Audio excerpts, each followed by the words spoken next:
Waalaikumsalam Bu Lena. Alhamdulillah kabar saya baik hari ini. Alhamdulillah Bu, saya terima kasih sekali loh Bu. Hari ini Ibu bisa meluangkan waktu Ibu untuk datang, bisa melaksanakan, membantu saya untuk mengerjakan tugas demonstrasi kontekstual tentang wawancara D5 Etika.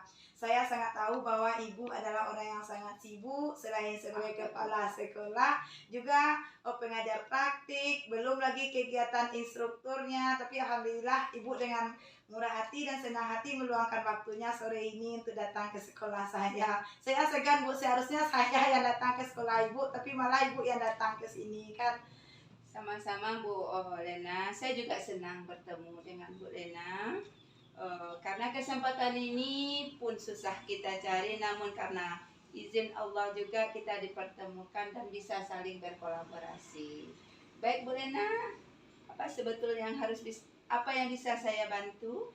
Begini Bu, saya kan seorang CGP angkatan 5, yaitu tentunya nanti ke depan saya istilahnya tuh menjadi pemimpin pembelajaran. Saya ingin sekali untuk tahu bagaimana cara mengambil keputusan seorang kepala sekolah, dan saya rasa Ibu itu tuh kata sehari-hari udah makanan Ibu sehari-hari. Jadi pas ada kepikiran untuk mewawancarai kepala sekolah, dan saya langsung terpikir, makanya saya langsung subuh-subuh untuk menghubungi Ibu kan. Nggak segan, saya nggak terpikir Bu, oh ternyata ini jamnya jam segini menghubungi kan. Tapi saya pikir kan, oh nanti Ibu ini welcome orangnya, maka saya menghubungi.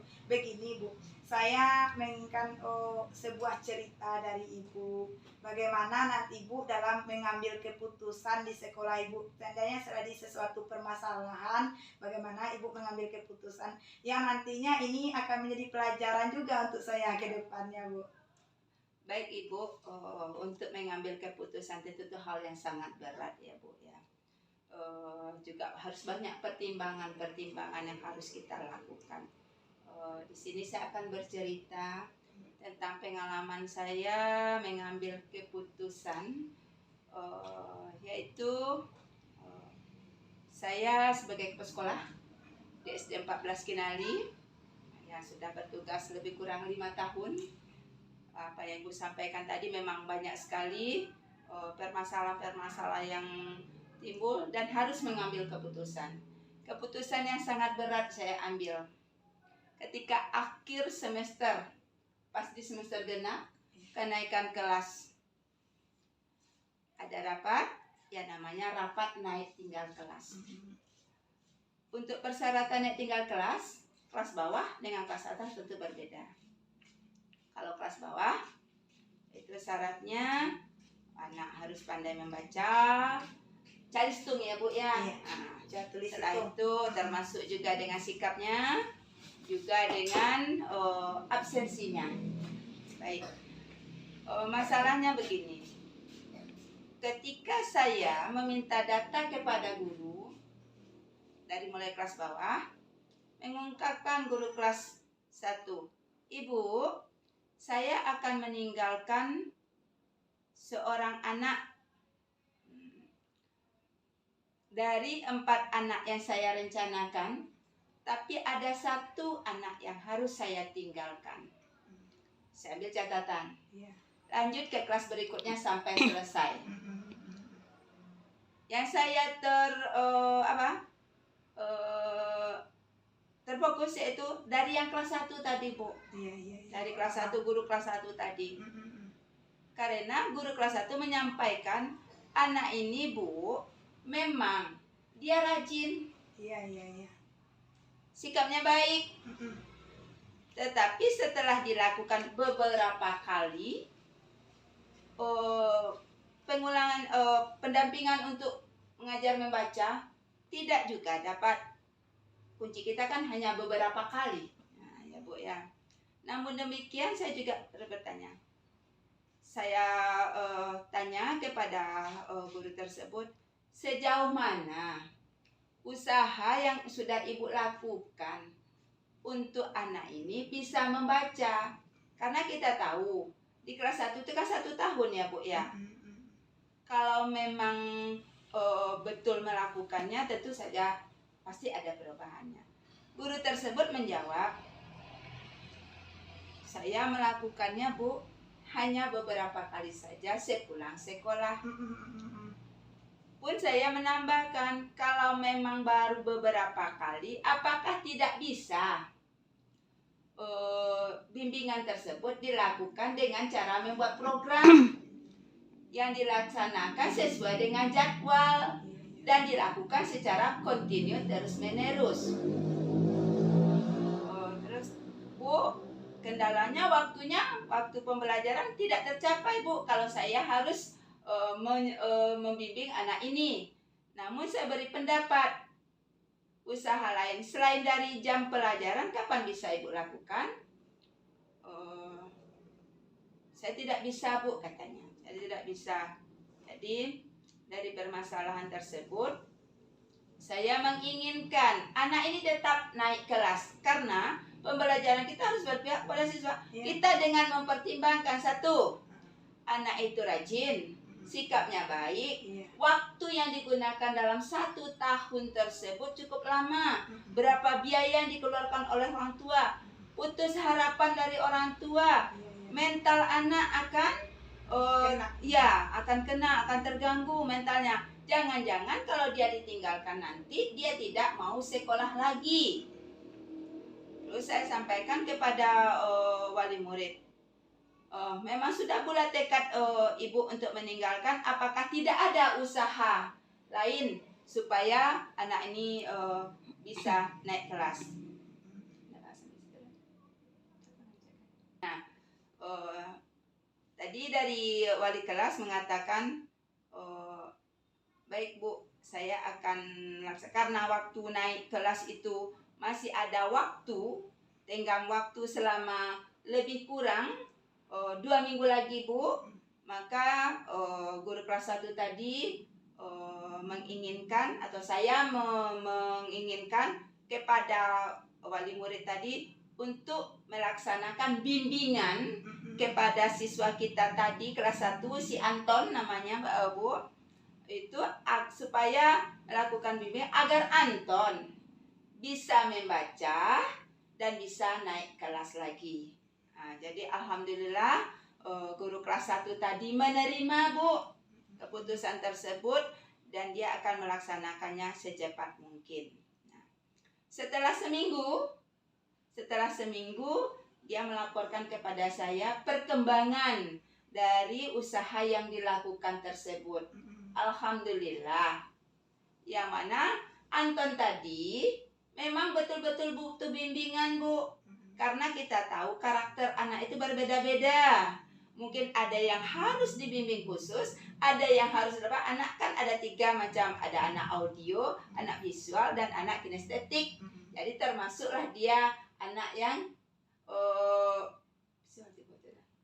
visual, butuh dampingan, butuh bimbingan khusus kepada. Jadi setelah dilaksanakan bimbingan selama 1 minggu terjadi perubahan, maka Anton tidak jadi naik kelas. Jadi ibu gurunya senang, Anton juga senang. Begitu Bu, kira-kiranya cerita saya mungkin singkat dan bisa jadi pengalaman bersama bagi kita. Karena apa? Hal itu sering kita temui bukan di sekolah saya saja ya. Ini dengan cerita-cerita teman di sekolah lain pun banyak hal itu terjadi untuk mempertimbangkan hal tersebut. Alhamdulillah ya Bu, akhirnya saya deg-degan juga dengar cerita Ibu tadi itu. Bagaimana akhirnya si Anton kan, karena memang guru tadi bersikuku untuk meninggalkan, bahkan Ibu bercerita nggak ada waktu katanya kan. Tapi alhamdulillah di sini akhirnya Anton naik kelas. Ya keputusan yang luar biasa ya Bu ya. Yang si gurunya benar karena anak apa. Jadi di sini Bu terima kasih banyak. Memang di sini banyak sekali pelajaran dari cerita Ibu dalam mengambil keputusan langkah-langkahnya. Bu, saya izin untuk bertanya ya beberapa pertanyaan di sini supaya nanti saya tuh lebih memahami dalam pengambilan keputusan bagaimana Ibu mengambilkan. Boleh ya Bu ya? Boleh. Kita berbagi di sini ya, boleh lah ya. Begini Bu, selama ini kan bagaimana Ibu dapat mengidentifikasi kasus-kasus yang merupakan dilema etika atau bujukan moral. Dari cerita Ibu tadi, bagaimana Ibu tahu itu tuh dilema etika atau bujukan moral itu? Kalau dari kasus tadi itu termasuk kepada dilema etika, yang mana benar lawan benar, yang mana tadi mulanya memang keputusan guru tadi itu membenarkan adanya bahwa si Anton tadi itu ada nilai positifnya, dia rajin juga, sikapnya baik, namun dia belum bisa membaca kasusnya, itu bisa menjadi satu kebenaran. Tidak keputusan, pengambilan keputusan, gurunya tadi mau juga mengadakan perubahan karena refleksi diri yang dia melakukan bimbingan hanya beberapa kali saja, makanya benar lawan benar. Ya, Bu, ya, terima kasih. Lanjut kita yang kedua ya, Bu.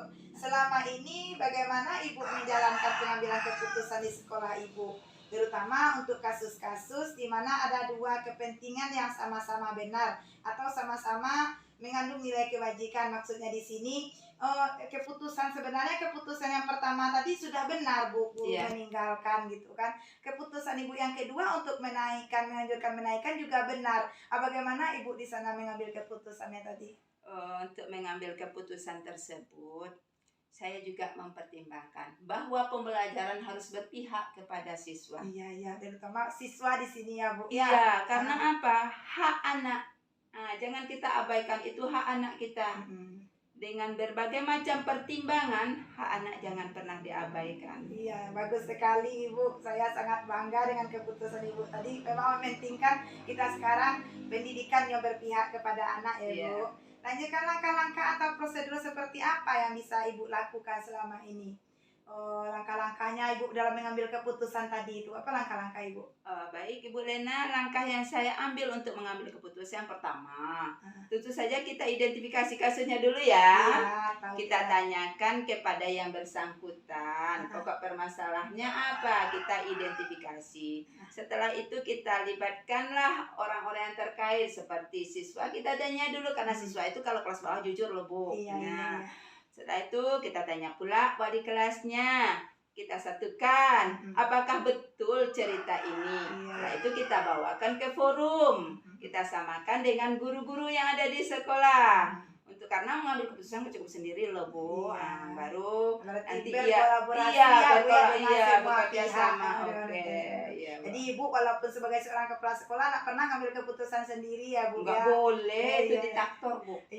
Lanjut kita Ibu, sangat menarik sekali cerita kita hari ini. Hal apa saja yang selama ini Ibu anggap efektif dalam mengambil keputusan pada kasus-kasus dilema etika? Apa yang efektifnya menurut Ibu? Efektifnya begini, Bu. Permasalahan itu kita tahu pasti ada. Lebih efektifnya lagi menyelesaikan masalah seharusnya secepatnya. Ada masalah, terpikir untuk mencari jalan keluarnya dan harus dilakukan secepat mungkin, jangan berlama-lama bermasalah. Sesegera karena di lama-lama nanti permasalahan timbul pula masalah yang baru. Jadi datang masalah, datang lagi masalah, pindah masalahnya jadinya Ibu ya. Iya Bu. Baik, ini hal apa saja yang selama ini merupakan tantangan dalam Ibu mengambil keputusan? Tentunya dalam Ibu mengambil keputusan tidak semua pihak yang mendukung ya, Bu ya. Jadi apa tantangan yang Ibu rasakan dalam mengambil keputusan selama ini? Tantangan pasti ada. Tanpa tantangan kita nggak bisa maju lah, Bu ya. Karena kita ada tantangan, kita melakukan, berani menghadapi tantangan tersebut ya, kita berikan pemahaman. Kita berikan pemahaman terutama kepada peserta didik kita sebagai pelaku. Kita berikan pemahaman kepada orang tuanya, kepada semua rekan guru, barulah kita bisa melihat perkembangannya.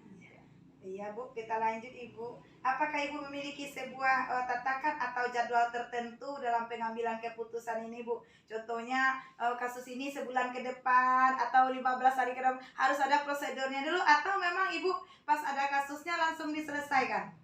Kalau jadwal Bu Lena tentu saja tidak ada jadwalnya. Karena apa? Kalau ada jadwal berarti kita menginginkan permasalahan, sedangkan kita nggak mau ada masalah. Karena apa? Dengan adanya masalah terkulas pikiran kita untuk menyelesaikannya. Jadi ketika ada masalah, kita spontanitas atau berpikir paling tidak 1 hari atau 2 hari. Kalau tergantung permasalahannya, Bu. Iya, iya. Kalau masalahnya berat, mungkin butuh waktu sampai 3 hari untuk Iya, iya. menyelesaikannya, karena kita harus mengidentifikasi langkah-langkahnya, Bu, Iya. ya. Tetapi kalau masalah itu ringan, mungkin bisa diselesaikan hari itu saja. Semakin cepat mengambil keputusan, menyelesaikan masalah, semakin lega kita, Ibu. Iya, bagus sekali. Berarti Ibu spontanitas ya, Bu. Kapan ada masalah kan selesaikan langsung, Iya. jangan sampai ditumpuk-tumpuk. Ya, lanjut kita, Bu, sedikit lagi, Bu, waktunya Boleh, ya, Bu, boleh, ya. boleh, Bu. Adakah seseorang atau faktor-faktor apa yang selama ini mempermudah atau membantu Ibu dalam mengambil keputusan tersebut? Oke, Bu, untuk mempermudah tentu saja kita membutuhkan orang lain. Kita Iya. nggak bisa hidup sendiri ya, Bu, ya. Ah, ah. Terutama dalam menyelesaikan masalah ini saya dibantu kerjasama yang baik antara orang tua. Nah, setelah itu kita juga bisa libatkan guru kita atau teman sejawat Iya. bagi kita yang sudah pernah mengalami kasus demikian, yang memberikan solusinya kepada kita, dan kita pikirkan apakah sesuai solusi itu dengan masalah yang kita temui, barulah kita mengambil sebagai keputusan. Iya, jadi memang ada tentu kita ada yang pihak-pihak yang mendukung kita, ada pihak-pihak yang yang istilahnya menjadi target kita. Oh, ini kalau saya dilema seperti ini yang bisa saya hubungi, Iya. tempat saya bercerita, berbagi. Iya, berbagi. Tidak bisa langsung keputusan, oh ini keputusan saya sendiri, tidak bisa ya, Bu, ya. Ya, dari cerita-cerita kita tadi, Bu, dari Ibu mengambil keputusan, dari semua hal yang telah disampaikan, Ibu sampaikan tadi, pembelajaran apa yang dapat Ibu petik dari pengalaman Ibu mengambil keputusan dari 5 etika tadi? Baik, untuk pengalaman yang saya ambil dari mengambil keputusan di 5 etika ini, jangan sampai salah mengambil keputusan. Jika salah mengambil keputusan, ada seseorang yang dirugikan, termasuk diri kita sendiri. Iya, karena iya. kita belum mengambil keputusan tepat.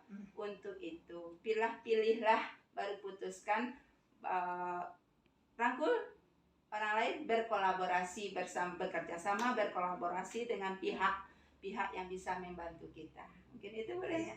Baik, Bu, tak terasa ya, Bu, ya, luar biasa rasanya kegiatan kita hari ini. Saya cukup banyak dapat ilmu dari Ibu. Seandainya suatu saat saya di posisi sebagai wali kelas ada pengalaman seperti ini, saya juga akan mengikuti langkah-langkah Ibu dalam mengambil keputusan. Yang saya dapat saya simpulkan di sini, apapun keputusan kita tidak bisa kita ambil secara sendiri. Tentu kita bahkan dengan rekan sejawat, dengan orang tua, dengan wali murid, sesuai dengan bagaimana kasusnya. Iya. Ibu, terima kasih banyak atas waktunya.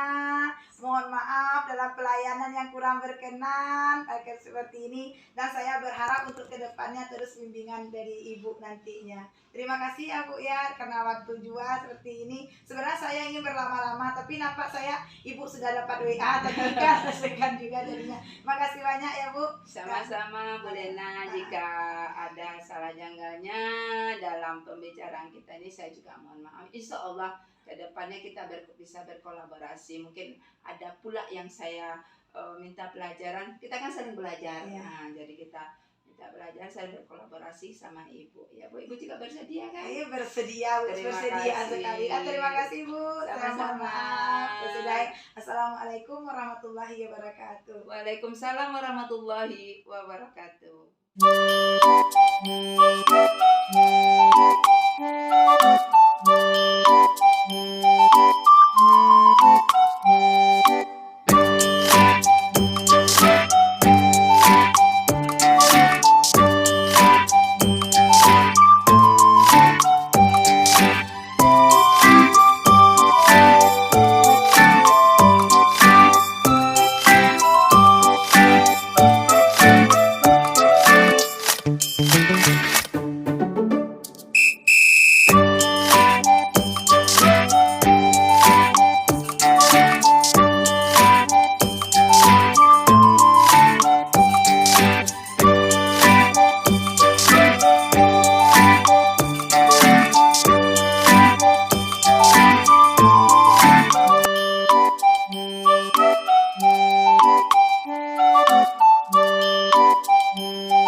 ya Bu, semangat Bu ya. Begini Bu, terima kasih banyak atas waktu Ibu yang sudah diluangkan untuk saya. Karena sesuai dengan yang kita bahas kemarin Bu, saya ingin bukan wawancaranya apa nanti tuh, ingin mendengar praktik baik Ibu tentang pengambilan keputusan di sekolah kita ini. Sebenarnya saya sudah tahu bagaimana Ibu mengambil keputusan kan. Cuma di sini memang tuntutannya saya di CGP Angkatan 5 juga harus mewawancarai kepala sekolah. Jadi terima kasih banyak waktu yang Ibu luangkan untuk saya hari ini di sela-sela kesibukan yang luar biasa.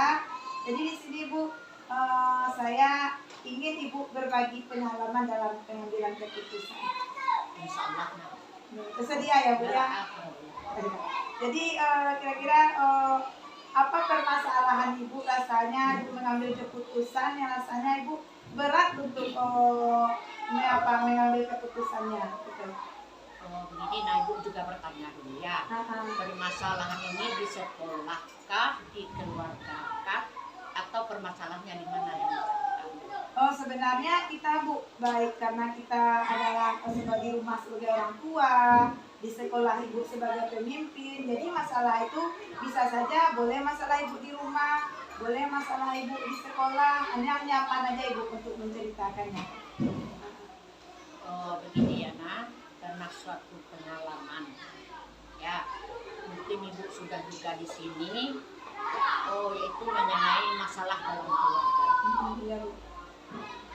Di mana di situ Ibu mengambil keputusan rasanya ke sini susah mengambilnya, ke sini pun susah. Contohnya pernah dulu kejadian seperti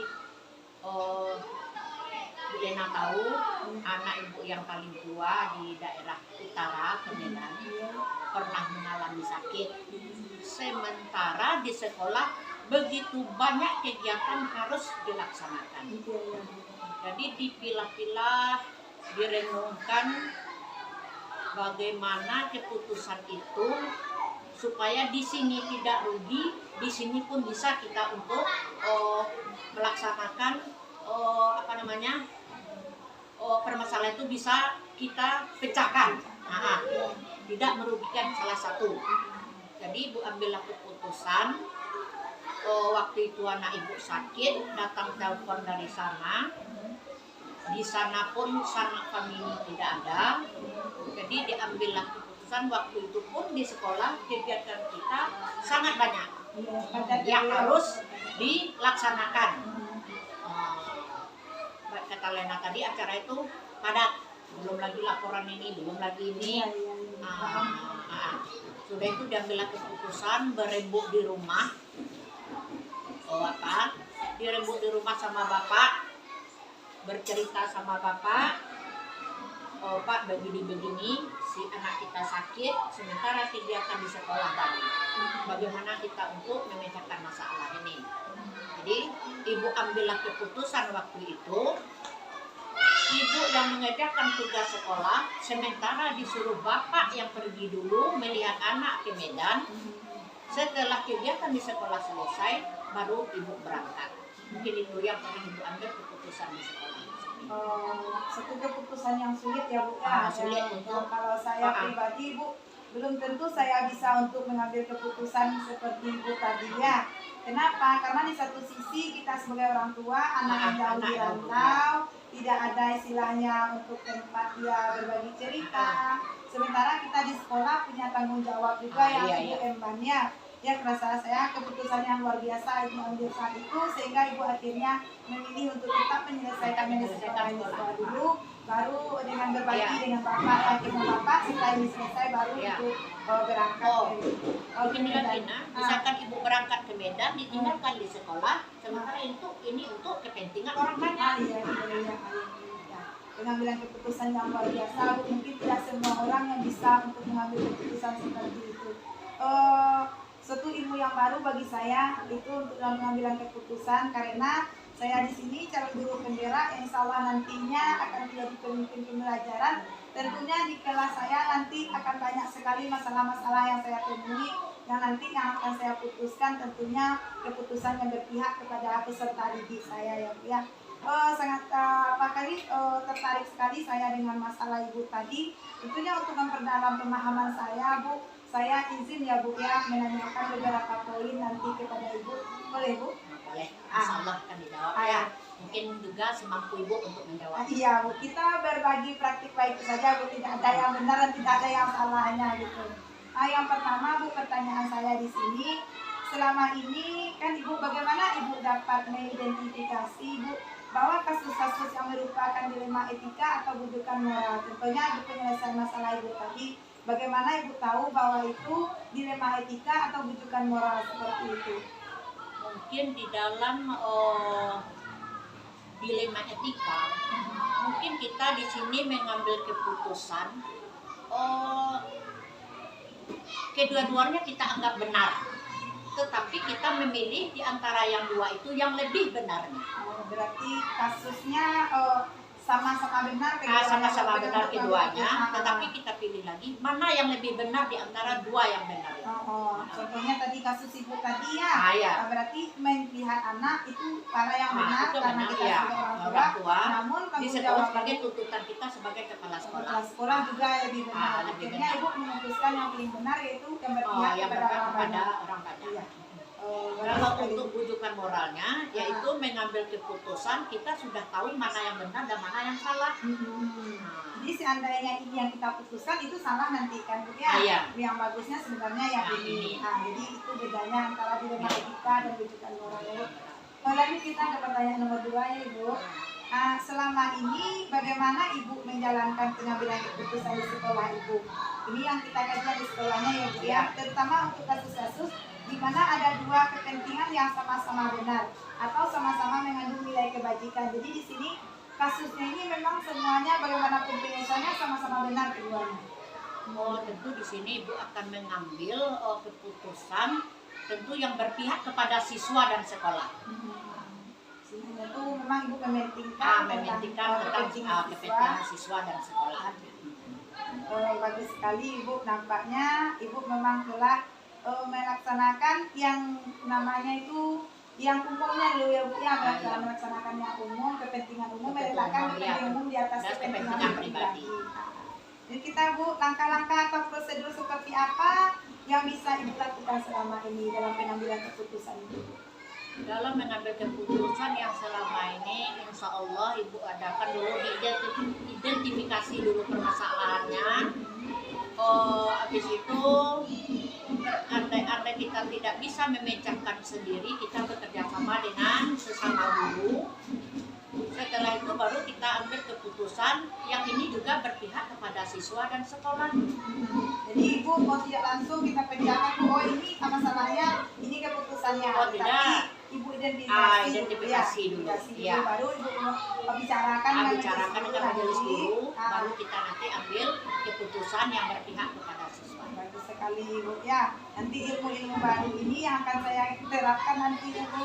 Yang lanjut Ibu, hal apa saja yang selama ini Ibu anggap efektif dalam pengambilan keputusan pada kasus-kasus dilema etika? Yang efektif.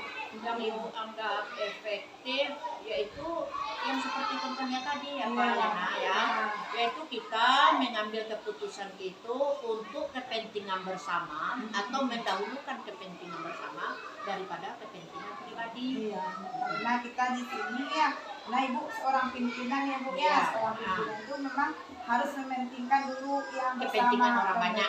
Iya. Bagus sekali Ibu. Yang kelima, hal apa saja yang selama ini merupakan tantangan dalam pengambilan keputusan pada kasus dilema etika? Maksudnya di sini Bu, setiap kita pengambilan keputusan tentunya ada tantangan ya Bu ya, ada tantangan. Jadi siapa saja tantangan jenis tantangan yang selama ini Ibu rasakan? Tentunya tantangan itu pasti ada ya. Contohnya ada suatu permasalahan pasti ada pro dan kontra. Adanya pro dan kontra, kita nanti akan memecahkan masalah. Seandainya ada yang setuju, itu sudah kita tidak carikan solusi jalannya. Seandainya ada yang tidak setuju, tentu kita mencari apa alasannya tidak setuju. Tentu kita pecahkan bersama untuk memecahkan masalah tersebut. jadi istilahnya tuh memang ibu di sini nampaknya tantangan tuh istilahnya bukan jadi hambatan untuk kita ya Bu ya. Kalau kita untuk memecahkannya bersama. Lanjut Ibu, apakah Ibu memiliki sebuah tata kala atau jadwal Bu dalam tertentu dalam sebuah menyelesaikan kasus dilema etika? Apakah Ibu langsung menyelesaikan di tempat atau memiliki sebuah jadwal untuk menyelesaikannya? Atau bentuk prosedurnya seperti apa yang dilakukan selama ini? Kalau untuk mengenai jadwal memecahkan masalah mungkin tidak ada ya. Kalau kita mempunyai jadwal, contoh saja, hari Sabtu besok tanggal merah, kita sudah mempunyai jadwal. Tetapi kalau untuk memecahkan masalah mungkin tidak ada. Berandai-andai kita ada masalah, langsung terjun, langsung dipecahkan, identifikasi dulu masalah, langsung diselesaikan waktu itu juga, bukan ditunggu besok atau lusanya lagi. Seandainya kita tunggu besok atau lusa, mungkin masalah ini akan bertambah panjang. Jadi memang kalau ada masalah langsung Ibu tanggapi. Ya. Bagus sekali Ibu, berarti cepat tanggap ya. Pemimpin yang cepat tanggap, yang ada masalah langsung dikerjakan. Kenapa? Karena masalah nanti kata Ibu tadi akan bertumpuk, dia datang lagi masalah yang baru. Sedikit lagi ya Ibu waktunya. Adakah seseorang atau faktor-faktor apa saya selama ini mempermudah atau membantu Ibu dalam pengambilan keputusan dalam kasus-kasus dilema etika? Ada nggak orang yang bisa membantu Ibu atau faktor-faktor yang bisa membantu Ibu? Sepanjang pembicaraan kita tadi, mungkin Ibu berkolaborasi dengan majelis guru dan juga dengan rekan-rekan kepala sekolah yang lainnya, bercerita atau berbagi pengalaman. Mungkin ada masalah kita yang sama, yang mungkin tidak bisa kita pecahkan di sekolah, mungkin kepala sekolah yang lain itu bisa membantu kita untuk mencarikan jalan keluar. Jadi Ibu tidak ada masalah langsung saja menyelesaikannya bukan sendiri, tapi berkolaborasi. Dan bahkan Ibu tadi ada inisiatif untuk berbagi praktik baik dengan rekan-rekan sekolah. Ya, itu sesuatu keputusan memang yang Ibu ambil, rasa saya luar biasa untuk pengalamannya. Yang terakhir ya Ibu, dari semua hal yang telah disampaikan, pembelajaran apa yang dapat Ibu petik dari pengalaman Ibu mengambil keputusan dilema etika? Maksudnya tuh dari sepanjang cerita kita tadi, dari kasus yang Ibu sampaikan kepada saya, hal yang bisa Ibu petik dari cerita kita. Yang bisa dipetik dari cerita kita tadi, yaitu setelah sepanjang ini ya, lebih kurang 10 menit kita bercerita, mungkin yang bisa kita petik di sini yaitu dahulukanlah kepentingan orang banyak daripada kepentingan kita pribadi. Dan masalah yang kita pecahkan itu nanti begitu juga dengan berkolaborasi dengan majelis guru dan rekan-rekan kepala sekolah, masalah ini akan lebih cepat tuntasnya. Ya. Berarti dari sini dapat saya simpulkan ya Ibu, setiap Ibu mengambil keputusan tidak hanya Ibu sendiri yang memutuskan, tetapi berkolaborasi dengan teman-teman di sekolah lainnya, tentunya dengan orang tua siswa ya Ibu termasuk orang tua siswa. Dan Ibu dalam pengambilan keputusan tentunya sangat berhati-hati ya Bu ya. Kenapa kita berhati-hati? Karena nanti salah ambil keputusan kita tentunya akan merugikan satu pihak. Terima kasih banyak Bu waktu-waktunya hari ini yang diluangkan untuk saya. Jika ada nanti lagi yang mau saya berbagi mendengarkan praktik baik Ibu jangan bosan-bosan ya Bu ya. Terima kasih, semoga Ibu yang katakan tadi dapat bermanfaat untuk saya. Dan bisa nanti saya pelajari untuk juga ke depannya. Saya sudahi, jika ada kesalahan dalam penyampaian kata, dalam ucapan saya mohon maaf kepada Ibu. Saya sudahi, wabillahi taufiq wal hidayah. Assalamualaikum warahmatullahi wabarakatuh. Waalaikumsalam warahmatullahi wabarakatuh.